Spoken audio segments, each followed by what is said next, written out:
combination of Radiant and Umbral magic is one of the most powerful setups in Lords of the Fallen. Spells offer insane damage and survivability with the right setup, and, quite frankly, you'd be forgiven to call some combos broken. If you're looking for an unkillable, all-out attack melee caster hybrid with an infinite mana pool that is based around using devastating unholy umbral magic, fortifying holy imbuements, and demolishing enemies with one of the most lethal grandswords in the game, all whilst fulfilling that gritty Death Knight aesthetic, then look no further, this build is absolutely for you. Phase Shifter here, and thank you for checking out my Unholy Death Knight build. In today's video, we'll be breaking down what is, in my opinion, the best hybrid melee caster build that you can currently make with a Radiant setup. We'll be going over the stats, weapons, armor, rings, pendants, and rune choices that make this build an unkillable murdering machine with an infinite mana pool. We cover all things ARPG and FPS on this channel, so if you enjoy games like Lords of the Fallen, consider subscribing to the channel. The community would love to have you. Drop a like if you enjoy the video, and sound off in the comments below with any thoughts and questions. So, without any further ado, let's get into it. The best starting class is without a shadow of a doubt the Orient Preacher. This will come as no surprise. The Orient Preacher is best equipped to build characters into a Radiant setup. It starts with 18 points, it begins with the Orient Preacher hammer. What's not to like, folks? The best starting weapon with this build is definitely the Orient Preacher hammer, which is an absolute beast in the early to mid game. You can also use Radiant catalysts to gain access to strong skills such as Radiant Weapon and Radiant Flare. These will act as an excellent carry through your playthrough. You can also grab our main weapon for this build if you're feeling confident and want to rush to the end game state of this build. Keep watching and I'll show you how to do that later. In the early game, the main stats to focus on in this build are Radiance for damage scaling and Vitality for survivability. As you transition through the mid to late game, you will want to ensure that you have 18 points in Inferno to gain access to the Umbral spells that we will be using. You will also require 20 points in Strength to ensure that you can wield our main weapon of choice, and around 20 points in Endurance to have ample stamina to utilize this build effectively. My advice here would be to get Radiance to about 50 and Inferno to 18, then fill the rest in any order of your choosing, depending on whether you choose to switch from the Orient Preacher hammer to our main weapon. For my primary setup, I'm using the Blood Glory Grandsword. In my opinion, this is one of the most badass looking weapons in the game, especially when it's imbued with Lacerate. Fully upgraded, this sword comes with a high A+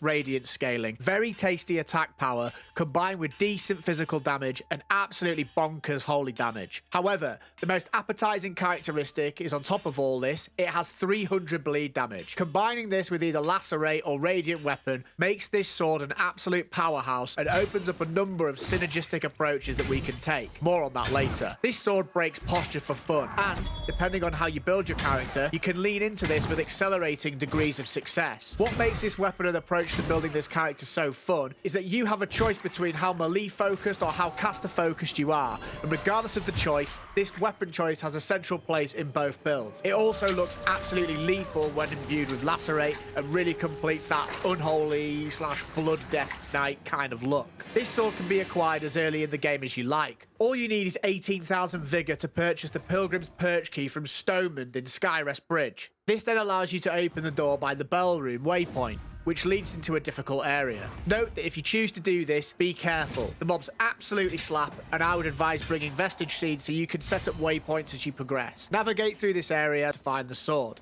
You can also grab the nearby vestige and get the hell out of there. I have 3 runes in this weapon. 2 Oremon runes to further improve Radiant scaling, resulting in an overall net damage increase, and then the 3rd slot is up to you. I personally have a Rook rune socketed, as it further increases the posture breaking ability of this build. Other options include a Satis rune for increased holy damage, Tummel for HP gain on kill, or Sabino for life on hit. Nartun is also an option for mana on kill, or another Oremon rune for even more Radiant scaling. The choice here is absolutely yours and will depend on the approach that you go with this build. Again, this is what makes this build so fun. There are ways and means of changing up the way that you play it. The place of a heavy shield in this build is twofold. It serves as excellent protection, adding to our already insane tankiness, which I'll be outlining in the gear choices later. And it also acts as our gateway into achieving an infinite mana pool, which enables us to heal continuously without any pause. We have a choice of 4 heavy shields in this build: Angel's Aegis, the Ravager's Great Shield, Shield of Whispers, and Heavy Memento. Heavy Memento is the best in slot here, but honestly, I don't like the way it looks. The other 3 fit into the aesthetic and do a fine job when fully upgraded. My personal choice is the Angel's Aegis, and I've made this decision purely from an aesthetic point of view. These 4 shields all have one thing in common. When fully upgraded, they have 3 rune slots slots that allow for any type of rune to be socketed into them, therefore giving us complete freedom here. One socket needs to be taken up with Crafter's Essence, as this negates the strength requirement and weight penalty, which ultimately allows us to keep our weight at medium if we choose to do so. To acquire this rune, you will need to complete Galinda's Rune Tablet questline. Make sure when you do that you give the Rune Tablet to Galinda, and you will then be given this rune. The other two choices of rune are mandatory for this build if you want to maintain a permanent uptime on your heal. 2 Nartan runes are required. They offer a small amount of mana regen when socketed into a shield, and these also stack. I do believe you can only get one of these per playthrough, and they are located in an umbral belly in the mines by the hoist waypoint. You can access this after you've drained the water in this area. I've had to do 2 full playthroughs to ensure that I can do this build effectively. Maybe you could ask a friend to give you a second one if you don't have one yet, or just rush yourself through your second playthrough on NG0 to get this. It's absolutely worth it, folks. This is an integral part of the build, as acquiring the adequate amount of mana regeneration allows us to keep one buffing aura up at all times. I have also found that a combination of these 2 runes, in tandem with the Mana Stone ring, allows us to keep an aura of choice up at all times and does an excellent job of sustaining 2 auras for a very long time. More on the mechanics of this build later. The best in-slot choice for Radiance catalysts is the Exacta Scripture, which you can acquire from completing Exacta Dunmire's questline. At plus 10, this provides us with exceptional spell power, sitting at almost 700, and S-tier Radiance scaling, and if that wasn't already enough, 5 spell slots. A simply sublime choice here. Other options until this point are Abyss Chalice, Radiant Purifier, Wilmark's Catalyst, and Agony's Light. Agony's Light is really easy to acquire at the start of the game, and can be utilised all the way through the game effectively. This is dropped by the spiky-headed mobs that we come across in Pilgrim's Perch, and my advice would be to farm one of these, particularly the one that spawns outside the Bell Room waypoint, and this will also net you some excellent vigor gains along with your catalyst. In terms of rings and pendants, the only mandatory choice of ring here is the Unblinking Root. This allows us to cast umbral sorceries with non-umbral catalysts. This means Latimer's Javelin, Barrage of Echoes, and Diminishing Missile are all on the table. More on that later. The second ring slot is flexible, but if you want permanent uptime on an aura, then you must choose the Mana Stone ring. As you can see, this combination allows us to keep our invigorating aura up permanently, provided we don't exhaust our mana supply. Other options include the Ring of Sanguine Might, which adds additional posture damage when striking a bleeding target. This synergizes fantastically with our Bloody Glory's 300 bleed damage, and the additional Lacerate imbuement. Any other choice that gives you some sort of damage, HP, or stamina gain can work here, but I prefer being invulnerable. We have 2 choices for Pendant, and this depends on whether you choose to favour casting or melee as your main playstyle. If melee is your choice, the Holy Triptych is a superb choice, as it means holy damage deals additional posture damage, and we have absolutely tons of holy damage, so this is a match made in heaven and absolutely floors posture bars. If casting is more of your bag, then the Pendant of Atrophy may be more of your style. This pendant allows us to continue to spam cast umbral spells even when we've depleted our mana. Feel free to experiment with these slots as I've described, and let me know if you have any thoughts or questions in the comments below. Speaking of umbral spells, our main source of range damage comes from Latimer's Javelin. This can be acquired from the Remembrance of the Hush Saint. This thing hits like an absolute truck and offers both single target and AoE damage output. I've seen this thing hit numbers up to around 1.2k per throw. This, in combination with the Pendant of Atrophy, makes it absolutely insane for anyone favouring the caster approach. It also works well in combination with melee attacks, as a way to chip mobs' health down and their posture before they even reach you. Our second spell choice is Lacerate. This imbues our weapon with even more bleed damage and synergizes well with the build choices previously mentioned. It also completes the build's aesthetic, making sure Bloody Glory visually lives up to its name. If you've chosen the Ring of Sanguine Might, this further compounds the posture breaking specialism this build can offer, and you become an absolute knockout machine. Our third spell is Invigorating Aura. This provides us and our allies with a ticking heal over time that is quite frankly absolutely broken. This is what makes this build unkillable and a relentless force to be reckoned with. And if you build around this permanent mana setup, you will rarely need to use your heal. Our fourth spell is Sanctify, a holy sigil that is placed on the ground which heals us and clears status effect. When you drop this for a big fight, you can stand in this and charge up attacks whilst freely getting hit with the confidence you will likely emerge back at full health. This, in combination with the Eye of Loash as the main socket on our lamp, gives us even further ability to face tank even the hardest of hits without even having our poise broken. The 5th spell is a flexible slot. Barrage of Echoes is a high burst DPS skill. It's just been patched and is still absolutely viable and packs one hell of a punch. This is viable for both melee and caster styles and actually combos really nicely with the melee playstyle. I quite like to throw a few melee hits in and then throw this attack on the floor at my feet to finish mobs off. Other more defensive choices here include Aura of Tenacity. This means we take a flat damage reduction on all damage received, and it can be used in tandem with Invigorating Aura if you're happy with the occasional consuming of a mana stone to keep your mana topped off. This was also recently nerfed in the most recent patch and provides less defense at a higher cost, but it still feels useful and viable to me if that's the way you'd like to go. You could also use Diminishing Missile, which sends a homing projectile of umbral magic that debuffs an enemy by reducing their attack damage and their defenses. Another highly viable choice. In terms of the armor, if you're interested in the way this character looks, I'm using the Lord's Helm with a Dark Tinct, Crimson Rector armor, and Lord's Leggings. I felt that this really conveyed the Death Knight aesthetic at its absolute best. In terms of the mechanics, the build itself is very simple. Choose your play style in terms of what we've just spoken about above. Buff up Bloody Glory with Lacerate, throw in Invigorating Aura and/or Aura of Tenacity, and then simply throw yourself into the heat of battle. Do insane damage whilst knowing that you're absolutely unkillable, just like a real Death Knight. Fully leaning into radiant damage in combination with smite procs is one of the most satisfying ways to steamroll your enemies without even having to look at your health bar in Lords of the Fallen. If you want to play as another unkillable, HP leeching, spear-wielding maniac with insane damage potential that favours a highly aggressive, melee-focused playstyle with room for additional use of Righteous Holy Fury that obliterates enemies, still whilst fulfilling that smiting paladin aesthetic, then this is the build for you. Phase Shifter here, and thank you for checking out my Judge Clerics Disciple build. In today's video, we're breaking down what is, in my opinion, one of the best dual-wield melee builds that has a specialism in sustaining health during fights. We'll be going over the stats, weapons, armor, rings, pendants, and rune choices that make this build an immortal life-leeching machine with impressive damage. So, without any further ado, let's get into it. Quick disclaimer here, folks. Some of the footage I've used in this video is taken pre-patch 326, which contained what the devs have called a fix for how Hallowed Triptych was interacting with holy damage. Knockout potential you see in some of these clips is no longer there, but the life leech is.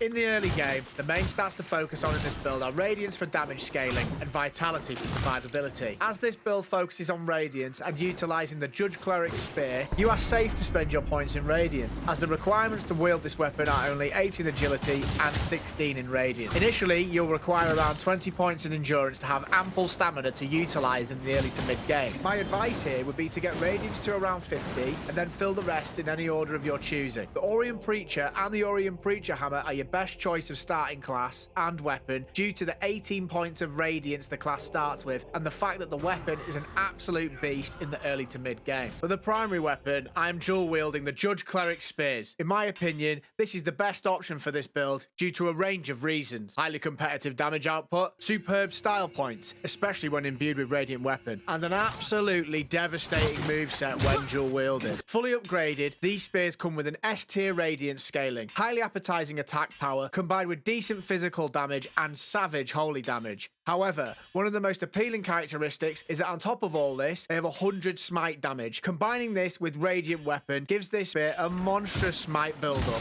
These spears lend themselves perfectly to rapidly proccing smite. This allows us to create a finely balanced build that pumps damage, procs smite very often, and, perhaps most importantly, maintains a steady flow of life leech. More on how to achieve that later. It also goes without saying that these spears look fantastic when imbued with Radiant weapon and really complement the Holy Paladin kind of look. This spear can be acquired as soon as you collect the Judge Cleric's Remembrance. You will therefore need 2 playthroughs in order to fully build this character. For those of you who are starting this character from scratch, I would recommend using the Hush Saint's Halberd as your second weapon choice until you have your second spear. You could actually choose to play with Pieter's Sword or any other kind of smite proccing weapon if you would like to lean into the holy aesthetic as soon as possible. The 3 rune slots in this weapon make a huge difference to the build. 3 Sartus runes to further improve holy damage, resulting in an overall net damage damage increase is the option I have chosen. You could also throw in a combination of Sartus and Nartan runes together to try and leech some life on kill back if you're leaning into a more casting-centric playstyle. Other options include a Rook rune for further posture damage, Tummel for HP gain on kill, Sabino for life on hit, or another Oromon rune for more scaling. It's entirely your own choice, but I focus on getting as much damage out as possible. The best in-slot choice for Radiance catalysts is the Exacta Scripture, which you can acquire from completing Exacta Dunmire's questline. At plus 10, this provides us with exceptional spell power, sitting at almost 700, and S-tier Radiance scaling, and if that wasn't already enough, 5 spell slots. A simply sublime choice here. Other options until this point are Abyss Chalice, Radiant Purifier, Wilmax Catalyst, and Agony's Light. Agony's Light is really easy to acquire at the start of the game and can be utilised all the way through the game effectively. This is dropped by the spiky-headed mobs that we come across in Pilgrim's Perch, and my advice would be to farm one of these, particularly the one that spawns outside the Bellroom waypoint, and this will also net you some excellent vigor gains along with your catalyst. Ring and pendant choices are very straightforward. Post Holotriptych nerf, the most favourable pendant of choice here is the Empyrean pendant. This means we do even more holy damage, and the centre of this build is holy damage, which makes this a no-brainer. The ring choices are also very straightforward. A double Bramble ring setup is optimal for our survivability. Bramble rewards life on hit for any smite procs that hit an enemy, and wearing 2 of these makes the effect stack, offering us absolutely insane survivability.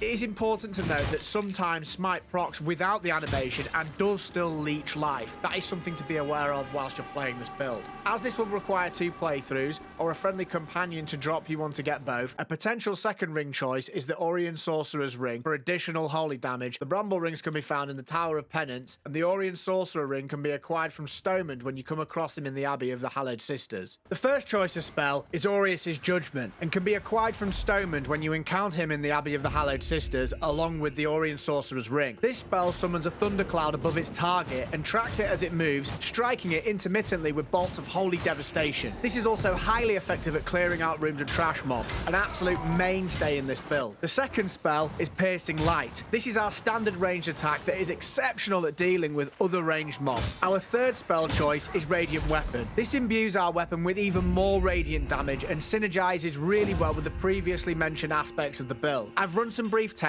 and using Lacerate to increase bleed damage is also a viable choice here when enemies are resistant to holy damage, but I think the difference isn't too staggering. Our fourth spell is Invigorating Aura. This provides us and our allies with a ticking heal over time that is quite frankly absolutely broken. This is what makes us an unkillable, radiant entity that you will rarely need to use your heal to keep up. Our fifth spell slot is flexible. You can go for further offensive capabilities in the form of Lucent Beam, which is a little overkill in my opinion, but incredibly fun to use. You could also swap this for Aureus' Judgment, but I do feel like Aureus' Judgment is better due to its cast and forget nature. I feel a better choice here would be a defensive choice such as Sanctify, a holy sigil that is placed on the ground which heals us and the status effects placed upon us. When you drop this for a big fight, you can stand in this and charge up your attacks whilst freely getting whacked in the face with the confidence you'll likely emerge with full health. In combination with the Eye of Loash as a main socket in our lamp, this gives us further ability to face tank even the hardest hits without even having our poise broken. Another choice is the Aura of Tenacity. This means we take a flat damage reduction on all damage received and can use it in tandem with Invigorating Aura. That's if you're happy with the occasional consuming of mana stones to keep your mana topped off. If you're interested in the way this character looks, I'm using the Ravager Helm, which can be purchased from Exacta Dunmire for 2,500 vigor. You would need to give him Ravager Gregory's Rosary to expand his inventory and purchase this item from him. This is coloured with the exclusive golden tinct. In addition to this, I'm using the Judge Clerics armor set. That's including the gauntlets, the chest, and the legs,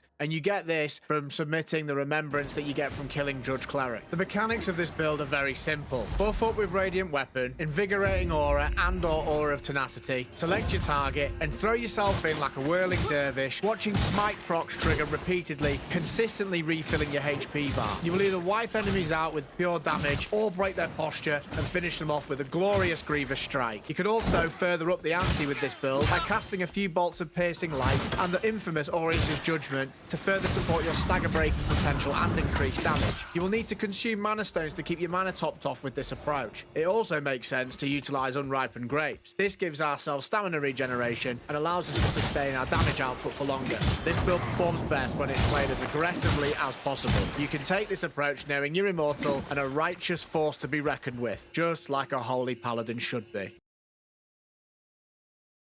Hammering, sundering, and quite literally crushing your enemies under a slab of stone is an immensely fun way to spend your time in Lords of the Fallen. Combining this with the ability to bully your enemies with a relentless wall of heavy hammer swings make this build an absolute banger of a build for those of you who enjoy a slower, high-damaging melee style of play. If you want to play as a relentless, Strength Inferno melee character that has the ability to 1- and 2-shot even the toughest of enemies via uninterruptible colossal hammer swings, all whilst doing so in the image of the late great Harambe with an undead flavour, then this unstoppable, relentless undead primate is the build for you. Phase Shifter here, and thank you for checking out my Harambe's Revenge build. In today's video, we're breaking down what is, in my opinion, one of the best two-hander hammer builds in the game. It does consistently high damage and maintains a frightening ability to dismantle even the toughest of mobs in the game. We'll be going over the stats, weapons, armor, rings, pendant, umbrelite, and rune choices that make this build an absolute joy to play. So, without any further ado, let's get into it. For the primary weapon, I am two-handing the Queen's Head Hammer. This choice centers around its exceptionally high damage output at +10, its ability to reliably stagger enemies on its opening attack, and the fact that it also does very respectable fire damage, and this also gives the weapon another dimension to its damage output. It's also a hybrid scaling weapon, which makes it more reliable in an NG+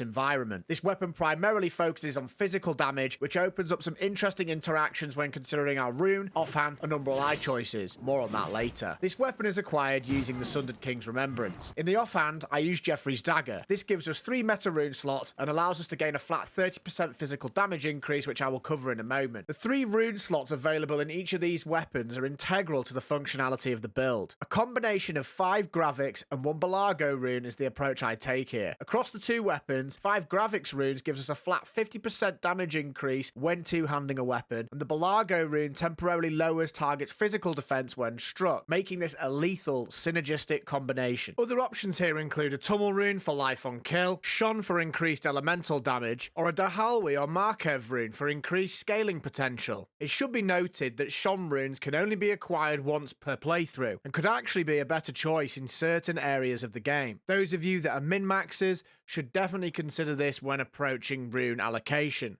In the early game, the main stats to focus on are Strength and Inferno for damage scaling and Vitality for survivability. Initially, you'll require around 20 points in Endurance to have ample stamina to utilise in the early to mid game. My advice here would be to get Strength to 75, Inferno to 50, and Vitality to around 40, and then fill in the rest in any order of your choosing. In terms of rings and pendants, our pendant of choice is the Warrior's Claw. This increases our physical damage and physical defense and ensures that we are optimizing the physical damage output when striking enemies. The ring choice are very straightforward. 2 Adir Quamaya runes increase our damage output when two-handing a weapon, making this a no-brainer alongside our other physical damage buffing choices. So, when combining all the additional physical damage buffs, we are getting this from 8 different sources. These all stack, and you can see the acknowledgement of this in the top left of the UI. What you're left with is an incredibly high-damaging, brute, undead primate that is satisfying and very devastating to play. However, there is another great interaction which really allows us to take advantage of our single target damage output. If you socket the Umbrelite of Loash into your main lamp socket, you gain the ability to charge heavy attacks, and in that window of time, all the damage received is taken as wither damage. It also makes your posture unbreakable. So, in essence, when you charge a heavy attack, it can't be interrupted, and any of the damage that is taken that becomes wither is simply regained back when you land your heavy attack. These attacks usually 1- or 2-shot enemies and make this a very lethal approach when dispatching the more sinister and challenging enemies in the game. In terms of catalysts, I'm using Queen Sophesia's Catalyst. At +10, this comes with S tier Inferno scaling, and the spell power is just shy of 700, and it also has 5 spell slots, a simply sublime choice here. You can acquire this from completing the Tortured Prisoners quest line, so if you're looking for other options, the other 3 Inferno catalysts will do just fine. Roga's Heart, Searing Accusation, or Miranda's Touch are all viable. Speaking of spells, our spells are what really tie this build together. The first 4 choices are pretty set in stone. We use 3 Adir Shout Sources sorceries. Number 1, Adir's Endurance, which gives us an insanely quick stamina regen, which ensures we are able to sustain our onslaught of attacks consistently. This can be acquired from Damaros during her quest line, once you give her the Adir's Worshipper's Sword during an Infernal ending playthrough. So definitely avoid extinguishing any torches if you want this one, folks. Our second choice is Adir's Rage. According to the Fextra Life wiki, this gives us a flat 10% damage increase for 90 seconds, and upon testing, I do believe this to be accurate. This is again acquired from Damaros during a quest line for the Infernal ending. Our third choice is Adir's Hardiness. This gives us a flat 25% damage reduction for 90 seconds, an incredibly powerful spell, particularly for those of us who like to play Lords of the Fashion and value style points over defensive stats. This is located in the Bell Room doorway next to the Bell Room waypoint. Once you've reached the arena where you fight the Bell of Tenacity boss, follow the staircase on the left, and with a bit of searching, you'll find a door that can only be opened with the Pilgrim's Perch key. The spell is in the chest in there. Our fourth spell choice is Infernal Weapon. This imbues our weapon with even more fire damage and synergizes really well with the previously mentioned aspects of the build. Our fifth spell slot is flexible. I use Infernal Slash most of the time. This does insane posture damage to a lot of enemies and is really fast. A high damaging cast that can be weaved into an attack burst or immediately after a dodge to keep pressure on enemies. It also builds up burn. You could also use Infernal Guardian. This summons a fire spirit that launches bolts of fire at your enemies intermittently. You could also swap this out for ranged spells such as Lava Burst or Infernal Orb if you'd like to keep a ranged element to your gameplay style. The choice is entirely up to you, folks. And now for the most important part of the build, the Lords of the Fashion heads will look on eagerly. If you are interested in the way this character looks, I am using the Jadil Skull Helm, Jadil Bone Armor, Jadil Bone Gloves, and the Cursed Leggings. These are all using their default colouring. In terms of mechanics, buff yourself with all 3 shout sorceries, imbue your weapon with Infernal Weapon, and pop a mana cluster and a Brio Stone for good measure. Select your target and try to gauge whether it's better for you to get your attacks in before your enemy or bait the enemy's attacks first. You're likely to 1 or 2 shot most enemies, so the question is always about when you can achieve this without taking damage or as little as possible. The aim here is simple. Try to get the opportunity to land either 1 huge charged heavy strike or seize the opportunity to land 2 successive strikes via the use of the weapon's special attack moveset. This can be deployed using LB and RT. It does around 6 to 8k damage per strike if you land both cleanly. Absolutely devastating to pretty much any mob in the game, folks. Infernal Slash is also useful in this build to finish off enemies quickly when perhaps your attack animation would leave you open for taking unnecessary damage. This build only face tanks when you're using charged attacks.